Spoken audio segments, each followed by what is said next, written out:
having the big stories always on the tip of people's tongues all the time is actually not going to help you build the business faster. And I think it actually can hurt your business because if you're talking about the big stories, the 80%, 95% of the people in the business are not making those big monies yet.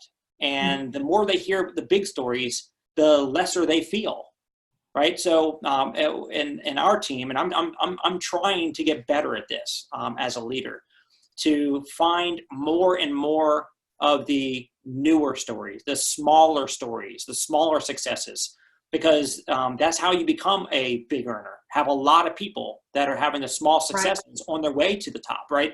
I'll give you one story. We were just in the UK last weekend. One of the guys that I work with, Darnell Self, and he was sharing that when he was speaking in Chicago, one of the leaders came up to him and said, "Hey, can you help us? Because we have not been breaking six-figure earners here in a long time." And he said, "Well, let me ask you a question." And this is like in a Q&A. So that was asked in front of this audience. He said, "Well, who in here knows of somebody in this room who recently came on board and made anywhere from $500 to $1,000? And nobody could raise their hand and say they knew a story." And he said, "That's interesting." He said, "How many people in this room are making $500 to $1,000?" And like a ton of hands went up, but nobody knew the stories. And the reason why is because they weren't telling the stories. Because most people think, oh, I need to only tell the $20,000 a month story, the $50,000 a month story. And the people that were making $700 a month, they felt little. They felt like they were nothing in comparison to these big stories. So they never told that story. And so he said, "Is anybody willing to come up here and share his story, his or her story?" And the gentleman raised his hand. He said, "I can come up and share mine." So he comes up on stage and he says, "Let me share with you what's happened. So I used to own a really successful company. My wife and I, we had an incredible lifestyle. We lived in a $1 million home. We traveled all over the world. And 2008 hit and everything changed and we lost our business and we lost that house.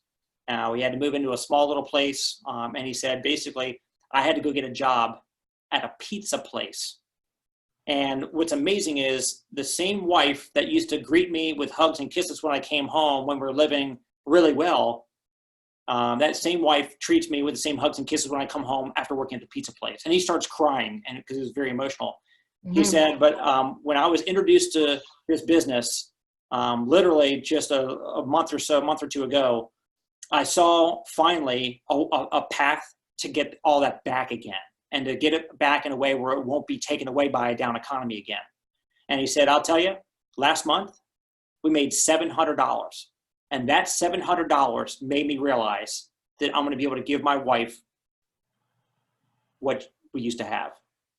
And there was not a dry eye in the place. Right. So it's the power of those $700 stories that if people on the team that are making $700 don't feel excited about that, then there's something wrong. Like the leadership needs to get more focused on celebrating the small wins, the small success stories, because a $700 person can turn into $1,700, can turn into $7,000 if they're made to feel like champions as they're climbing the ranks.